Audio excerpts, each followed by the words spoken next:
All right, this is your recording for lesson 7.1. Our learning intention is to use integration to find area and volume.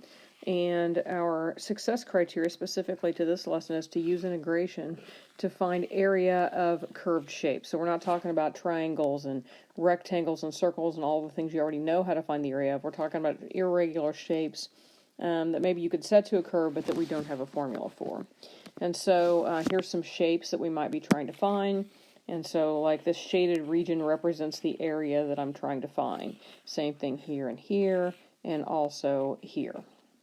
And so, when you have pictures like this, the first thing you have to figure out is, would I use a horizontal partition? Think back to when we learned about Riemann sums, and that when you find the area between the curve and the x-axis, how we drew little rectangles, and then we added up all those rectangles. So if you were going to actually draw those rectangles in this shaded region, would you make horizontal ones, or would you make horizontal ones, or would you make vertical ones? And they would also stack up to fill up the area. So whichever way you do it, the rectangle has to touch both functions. So I have a diagonal line and I have a parabola. And so I want to draw a rectangle so that each rectangle will hit the line and the parabola. So to do that, I would have to make them vertical. If I were to make horizontal rectangles or partitions, when I get down here, both sides of the rectangle would touch the parabola. And I want it to touch the line and the parabola. So imagine a bunch of rectangles in here, crammed up in here, so we find the area of all these little rectangles and then add them up. But the key thing you need to understand is that I used vertical partitions. I used vertical rectangles. So whenever you use vertical partitions, a vertical partition is always going to mean that you're using a dx in your integral. Always, always, always.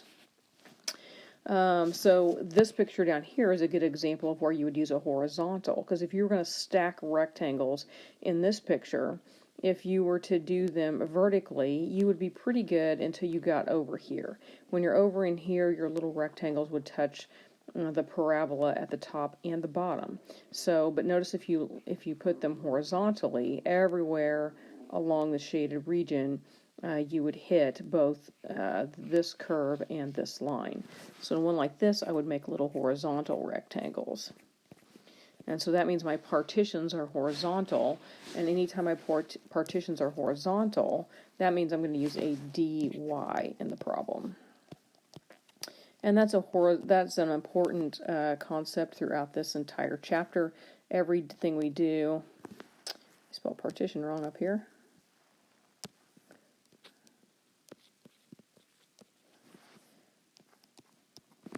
So horizontal partition always means dy, vertical partition always means dx. Alright, so if you have a picture like this, clearly you're going to use vertical partitions to touch both. Because if you used horizontal would touch both sides of this curve. It looks like a sine curve. So let's make sure you understand too that the x-axis right here is part of your boundary, the x-axis and the sine curve. And so once again, I use vertical partitions, and that's going to mean a dx. Now in this particular problem, I'm going to have to do two integrals here. Because in this case, notice the top is the x-axis and the bottom is the sine curve. Over here, the top is the sine curve and the bottom is this. Now, if I were to actually use an integral to find area between the curve, if you remember right from when we first learned integrals, this would come out 0, because this comes out to be negative area, and this comes out to be positive area, and then they're the same amount, so they end up canceling each other out. And so when you just integrate, normal integration, you would get 0. And so we have to apply a little different formula when we're actually finding the area between two things. So to do that, we have some formulas on in your math Bible, and this is page 9 of your math Bible. So if you look at page 9 at the top, don't pay attention to these numbers right here. This is from our previous textbook. This was 5.8 in the previous textbook, and it's 7.1 in your textbook. So that is really a 7.1, and I'll correct the rest of those as we go along. So these are the two formulas you're going to need for 7.1. And it basically says you have a top curve minus a bottom curve, and that's going to be a dx problem. So anytime you draw vertical partitions, like in these two, you're going to be using a dx, because vertical partitions always mean dx. So anytime you have a picture like this, and you have verticals, then you're going to use top curve minus bottom curve for your formula. Okay, now if you're going to do horizontal partitions, like in this picture, mean that your integral's got to use a dy, and so you're going to use this formula, the right curve minus the left curve. And so this would be our right curve, and this would be our left curve. So right curve minus left curve. Okay, so once again, you'll be referring back to these two formulas, and here they have them written in function notation, each curve representing one function. All right, so let's do one of these. Here's our first example, and you've been given these two curves. Well, how do I know what these two curves look like? Well, this one's a line. That one's pretty easy. It's just a line that crosses a 5 with a slope of 2. This one's a parabola, but I don't know a whole lot about this parabola. So how could I figure that out? Well, obviously you could use your grapher. If you didn't have a grapher, like when I was going to college, then you had to know what this graph looked like, and if you were going to visualize it, and to know, which one's the top curve and which one's the bottom one. So to do that, I would need maybe to know where the vertex is and maybe where the intercepts are. So let me get some graph paper going here.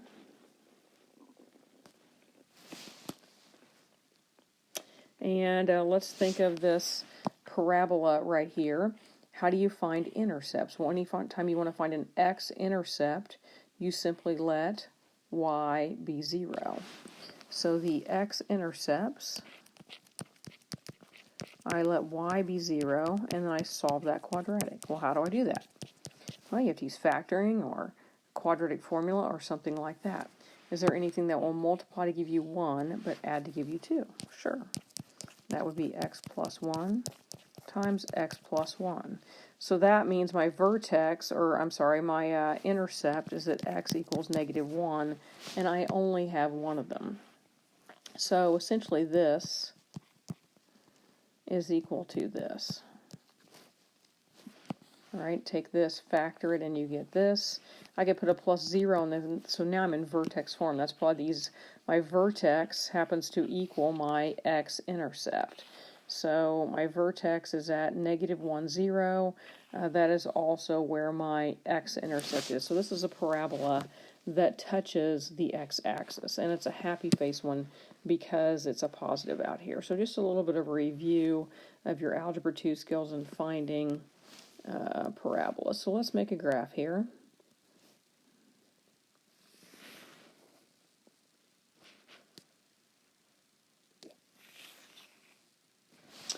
And so I've got a parabola that's been shifted to the left 1, and that's my vertex. And there's no compression or stretch, so you guys remember the basic pattern: up 1 over 2, up 4, or up 4 over 2, however you want to think about it. It's my basic pattern for a parabola. So I have this parabola. You can go over 3 and up 9 if you want to do one more. 1, 2, 3, 4, 5, 6, 7, 8. There's your 9 right there and right there. So there's our parabola.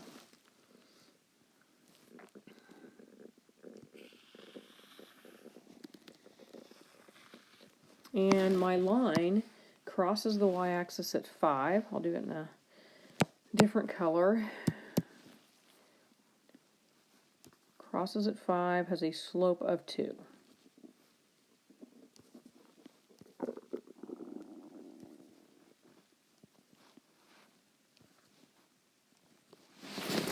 Alright, so now I have that. And so I'm wanting to know the area of the region that's bound by those two curves. So in other words, I want to know this area. Sorry, let me get that off there. I'm wanting to know this area in here. That's what I'm trying to figure out, is that area. So when you look at that, would you draw horizontal or vertical partitions if you had to make little tiny rectangles?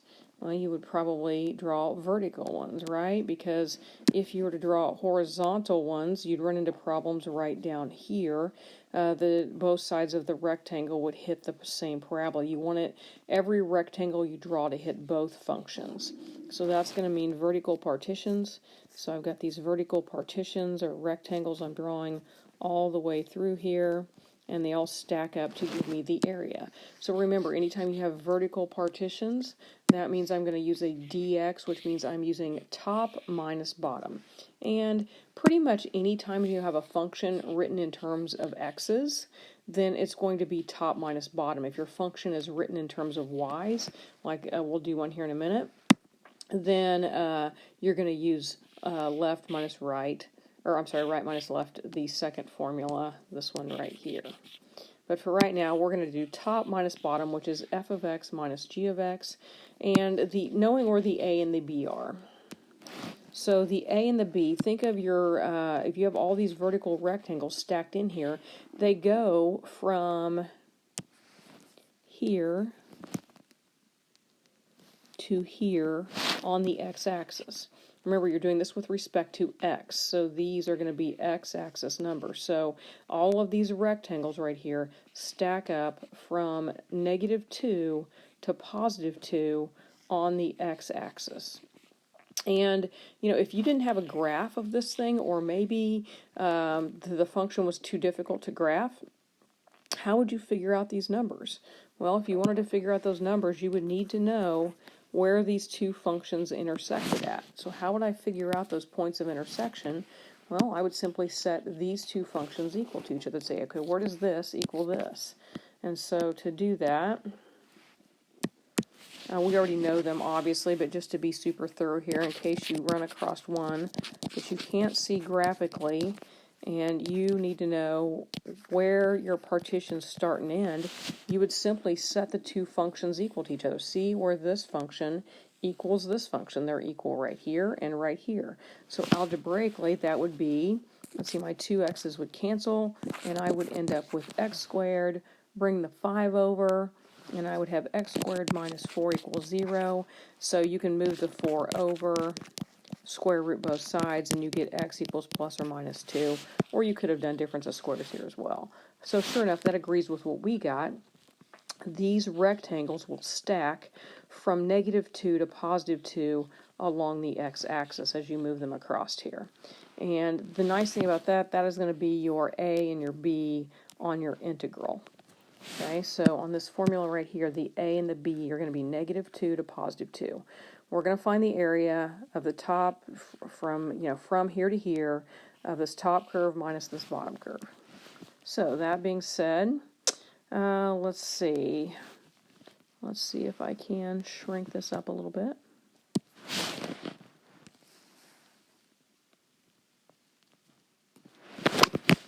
Alright, so now we're ready to use that formula to find area. We integrate, we said, from -2 to +2. That's where your rectangles start and end on the x-axis.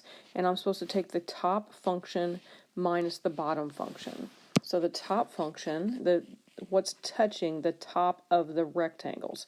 The top of all of the rectangles are touching this function.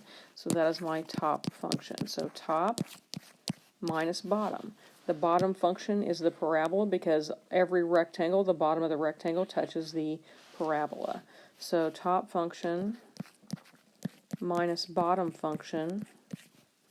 And now I'm ready to work out this integral. Okay, so you may want to, if I were you, I would simplify this before I actually integrated. So that would give me a 2x plus 5. Distribute that negative. That's a -x squared, a -2x, and a -1. And then we can put the, cancel those x's out. And I end up with a -x squared and a +4. And I'm integrating that from -2 to +2. So simple integration there. Just backwards power rule. So I add 1, which is 3, and then divide by 3. And then I have a 4x. All right, and then -2 to 2. I'm integrating from -2 to 2. So I plug the 2 in first. I get a -8/3 plus 8, and then I subtract, plug in -2. That's going to mean 4 negative signs here if I plug in -2. So 4 negative signs is going to mean a positive. So I get a positive 8/3 minus 8. So if I do that, I'm going to get negative 8/3 plus 8 minus 8/3 plus 8. And so if I simplify that, I'm going to end up the 8 and the 8 give me a 16. 2 sets of negative 8/3 would be negative 16/3. So now I do a common denominator, which would mean 48/3 minus 16/3.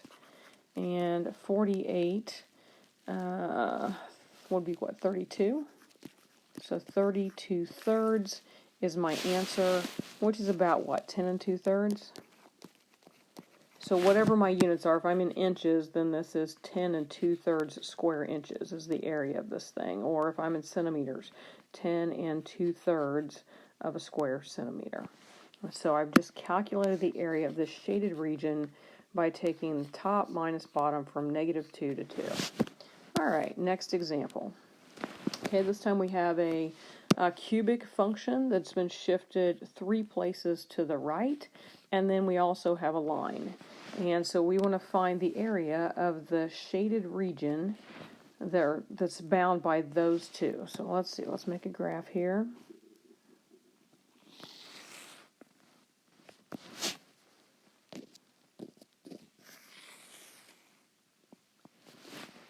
So my cubic curve is shifted 3 to the right, so take the origin, shift it 3 to the right. Remember, a cubic curve without any compression or stretch is always goes up 1 over 1, down 1 over 1. I could go also over 2 and up 8 because 2 cubed is 8, so over 2, 2, 3, 4, 5, 6, 7, 8. And then I could do the same thing over here. I could go 2 over and down 8 using an 8 because 2 cubed is 8, and this is a cubic function. 1, 2, 3, 4, 5, 6, 7, 8. And so there is my cubic curve. Looks something like that. And then I also have the line y equals x, x minus 1. So that means cross at -1 and then go up 1 over 1.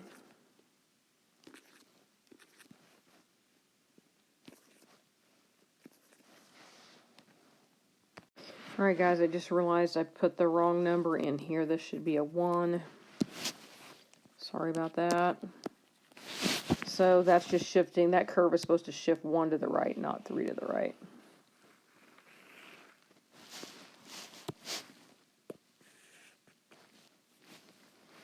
So if I only shift it 1 to the right, it's going to go through that point, up 1 over 1, that point, and that point. So it's going to look something like this. And so, to kind of magnify that graph,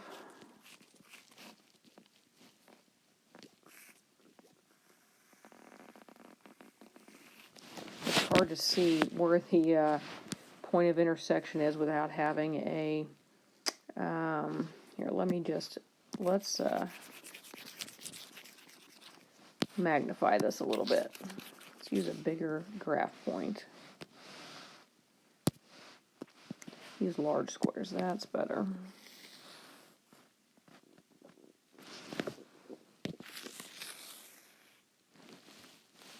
Alright, so if I shift this graph, that one's a hard one to get. Okay, finally we have it here. So this is a kind of a picture of what your graph looks like if you get the line y equals x minus 1. Notice I changed this, it was a 3, now it's a 1, I wrote it down wrong. So it's shifting 1 to the right. So I shifted over 1, and now I have a cubic curve that looks like this, and I have this line cutting through like this. So they want to know what's the area of this region and this region. So I'm going to have to do those separately. Because the top and the bottom is different depending upon what section you're at. So think about this one as far as left and right goes. Would you do horizontal and vertical partitions, horizontal or vertical partitions? And quite honestly, in this picture, you could really do it either way. You could make vertical partitions all the way through here, because everywhere you make them, they're going to hit the, one side of the rectangle will hit this function, and one side will hit this all the way through. And if you do them horizontally, if you make partitions that go like this and stack them up, you're still okay all the way through. They're going to hit, the left side will hit this, and the right side would hit the line, and this one, the reverse over here. So it doesn't really matter if you use horizontal or vertical. What's going to make the key difference is up here. Your original function was given to you in terms of x's, so it's going to be easiest to use a formula with a dx, and a dx always means a vertical partition. Now, if we did this with horizontal partitions, we could, but then we would have to solve this thing for x and write the equation with y's instead of x's, which would be unnecessary work. So since we have nothing but x's here, and we're able to do vertical partitions, then vertical partitions is what we're going to do. So we got little vertical partitions going all the way through here. Alright, so remember our formula is top curve minus bottom curve. Well, that's different in each case. Here, the top is the cubic function and the bottom is the line function. Over here, the top is the line function and the bottom is the cubic function. So we're going to divide this problem up into two parts. We're basically going to take the picture and kind of split it right here.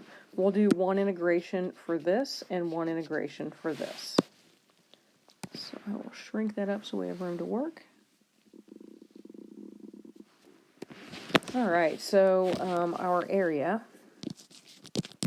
is going to equal the integral. And okay, now look at this one right here. It's, if you think in terms of the x-axis, these first partitions are going from 0 on the x-axis to 1. So my first integral will go from 0 to 1, and it will be top minus bottom, and in this left-hand part, the top is the cubic function. So I have x minus 1 cubed minus the bottom, which is x minus 1. And so that's my first integral to give me this area. And my second integral will be this one over here. And notice it goes from 1 to 2. 1 to 2. So I'm going to add to that an integral that goes from 1 to 2. And that one's also going to be top minus bottom, but this time the top is the line. So on this one, the line comes first, top minus bottom. Like that. Alright, so now I have two integrals to work with. Alright, so when you're integrating this, this one you can use a backwards power rule, because the derivative of x is simply 1. And so if this had a derivative that was more complicated than 1, then you would have to use the u thing, where you say let u equal x minus 1. But since the derivative of this is just 1, I'm good to leave it like this and do backwards power rule, where I just add 1 to the power. So I add 1 to the 3, which is a 4, and then I divide by 4. And once again, we're good with that since the derivative of this is just a 1. Same thing with this, just a 1. I can keep it grouped together and make the 1 a 2, and then divide by 2. And so after I integrate these, I'm going to have this, and ready to plug in the 0 and the 1. We'll go ahead and do the second one. So the second one, same thing I had before, the x minus 1, I'm going to add 1 to it, make it a 2, divide by 2, minus x minus 1 to the 4th over 4, and those I plug in a 1 and a 2. So for this one I'm plugging in 0 to 1, for this one I'm plugging in 1 to 2. And theoretically, I mean, you guys know that these are symmetrical, so they should be the exact same amount of area. So theoretically, you could just find the area of this one and double it, but we'll see if these two come out the same when we work it out.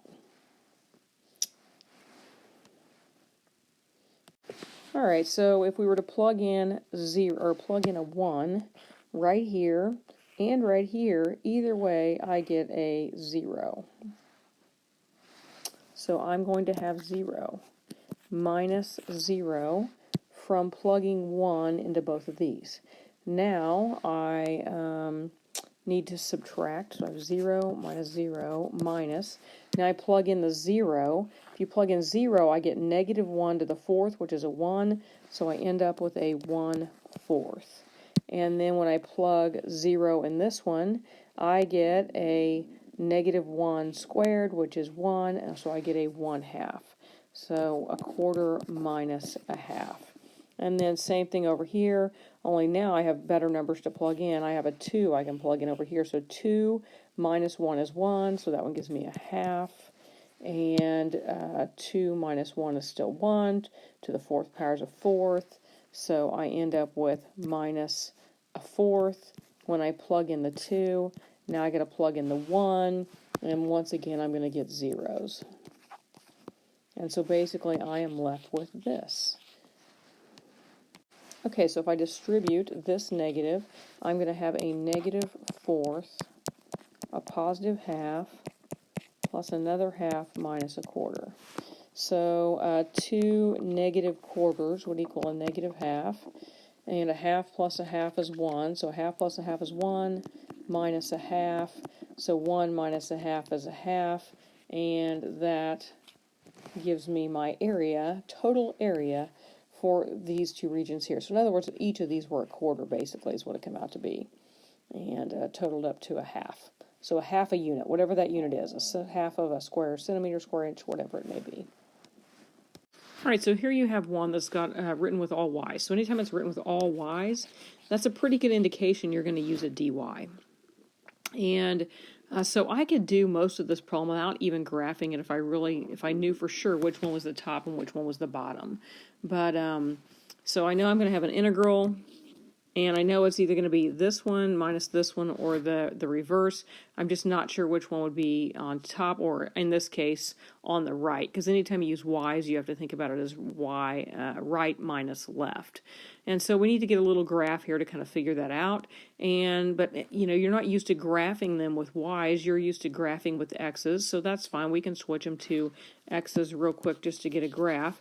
I mean, if you think about this one, the top one, that would be x equals y plus 1. This is your x. And so now, if I solve for y, I would get y equals x minus 1. So it's a little easier for us to graph if we have it written in this format. Same thing with the other one. If I change this to an x, I would have x equals 3 minus y squared. And then if I solve that for y, by moving the y, I would move the 3 over, I would change the signs, and then square root both sides. So move the 3 over, change the signs, and then square root both sides. So I would have y is equal to plus or minus the square root of negative x plus 3. And so that's basically a square root function that has been flipped over the y-axis, and then actually you'd want to factor that out, kind of like we did last year in trig. If you factor that negative out, it would be that. So now you have a y-axis reflection with a parabola that's been shifted 3 right. You would have the top and the bottom of that. So let's get a picture of that graph going here.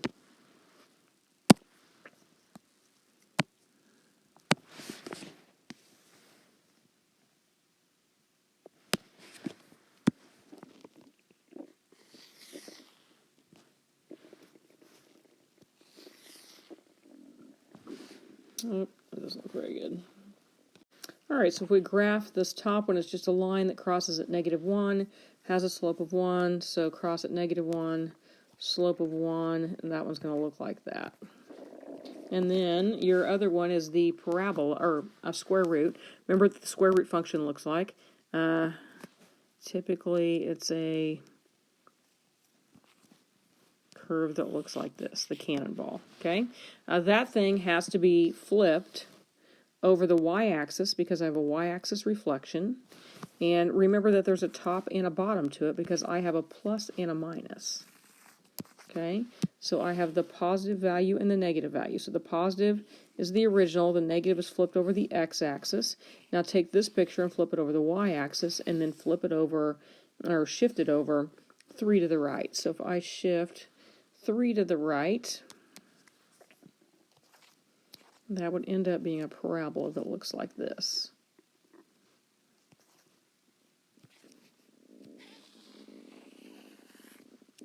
Okay, so there's my picture, and I'm trying to find the area bound by those two regions. So I'm looking for this area right in here. Okay, so once again, there's your line.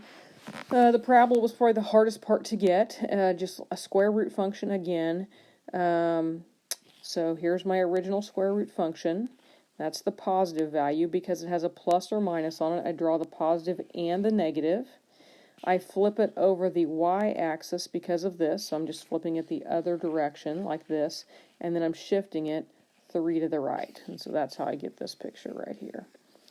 You can also go back and look at the original and kind of see if you could have gotten it from there. Think of a parabola lying on its, in original form, we would flip it upside down because of this negative, and this would shift it 3 down. So if you reverse all that to the x-axis, think about your original going this way, flipping it over, and then shifting it down. If you just turned everything 90 degrees. All right, so as we said, everything was written with Y's, so we're going to want horizontal partitions because the only way to, if you do verticals, you're going to hit that parabola on the top and the bottom of the partition here.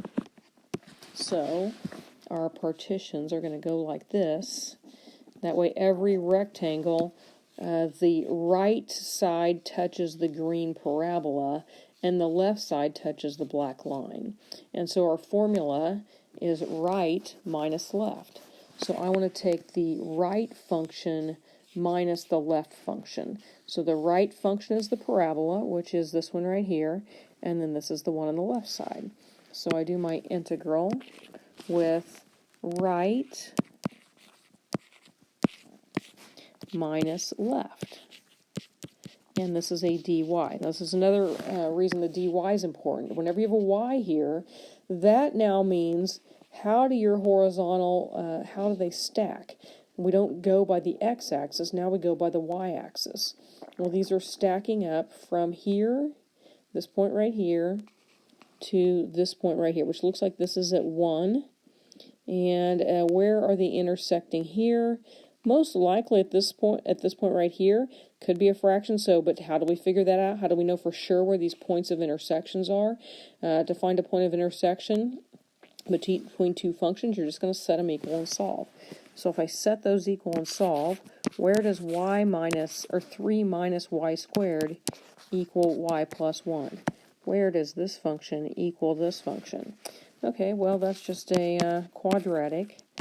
Y squared plus y, move your 3 over, and I will get a negative 2. So I need something that multiplies to give me negative 2, but adds to give me positive 1. So it'd be a positive 2 and a negative 1. Multiplies to give me negative 2, adds to give me positive 1. So that means y is equal to negative 2, and y is equal to 1. So this was, in fact, negative 2, and this one is 1. So they are stacking from negative 2 to 1 on the y-axis. And so that's what I put for my integral right here, is the negative 2 and the 1.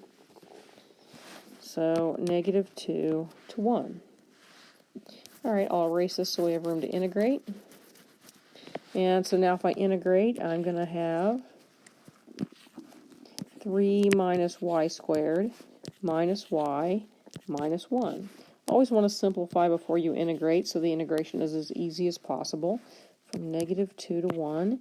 And so let's see, the 3 and the negative 1 would simplify. So now I'll have an integral from negative 2 to 1.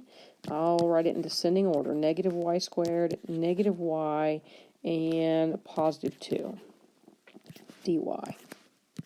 So now I'm ready to integrate. So if I add 1 to each of those powers and divide by that number, y squared over 2, and then a 2y, and I need to plug in the negative 2 to 1. Kind of the nice thing about integrating these is usually the integration itself is simpler. You don't have a lot of u substitution. But sometimes they're a little harder just to set up in the beginning. Okay, so now if I plug in 1, and I'd have negative 1/3. plug 1 into the second term, I have minus 1/2, because it's 1 times 1 with a minus sign in the front, and then a plus 2. That's what I get when I plug in the 1. Now I need to subtract what I get plugging in negative 2. If I plug negative 2 in, I'm going to have 4 negative signs here, so that's a positive 2/3. I'll have 2 negative signs here, but this one's still up front, so I'll have a negative.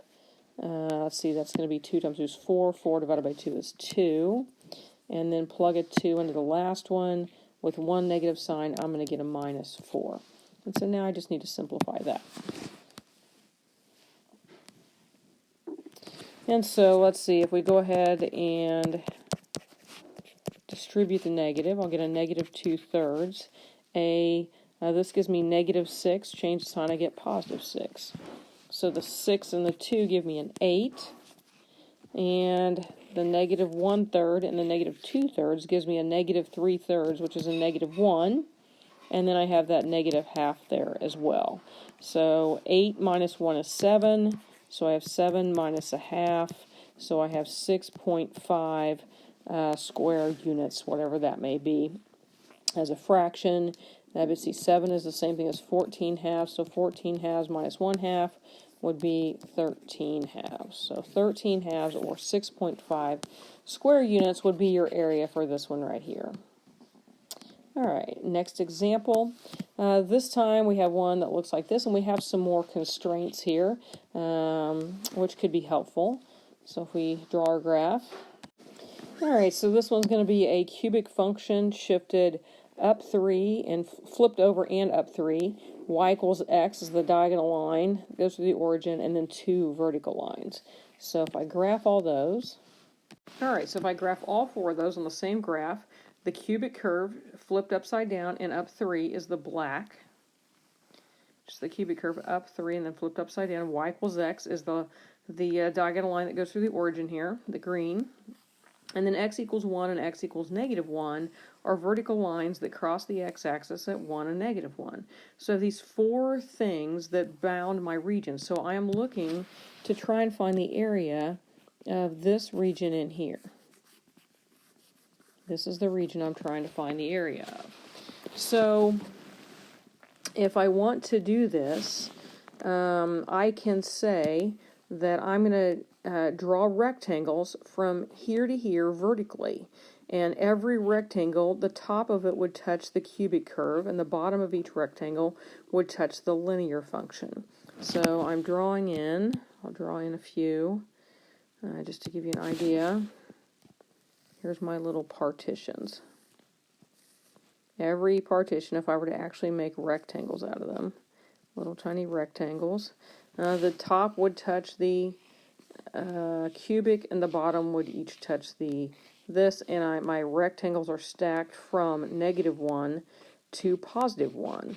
And so on this one, I can just visually easily see what my numbers will be to integrate by. So that being said, I'm going to integrate from negative 1 to positive 1. I know this is a dx problem because I have vertical partitions. That means I'm looking for the numbers on the x-axis that correspond to my rectangles. My rectangles are stacked from negative 1 to positive 1 on the x-axis. And now I'm going to do top minus bottom since it's a dx. So the top is the cubic, the negative x cubed plus 3, negative x cubed plus 3. And that's the top minus the bottom. The bottom is the line, and the line is just the y equals x. So I have that. And so that is what I'm going to integrate. And from there, it's just integration. And it doesn't look like you're going to have any like terms here, so we have negative x cubed plus 3 minus x. You could write it in descending order if you would prefer and put the negative x first. Negative x plus 3. Slater would probably do it that way. Then I integrate and plug in my numbers. So if I integrate, I'm going to get negative x to the 4th over 4 minus x squared over 2 plus 3x. And then I simply need to plug in from negative 1 to positive 1. So if I do that, I plug in a positive 1. I'm going to get a negative 1/4 minus a 1/2 plus a 3. minus, now plug in the negative 1. If you plug in the negative 1, you get a negative fourth, you get a negative half, and a negative 3. And so now simplify that, and I'm going to have negative 1/4 minus 1/2 plus 3. Switch all my signs on the second one. So that's going to be a plus 1/4 plus 1/2 and a plus 3. So on this one becomes easy because my quarters check out, my halves cancel out, and I'm left with 3 plus 3, which is 6. So that picture that we started with has an area of 6 square units. All right, and that's your lecture for lesson 7.1. Your problems are posted in Schoology.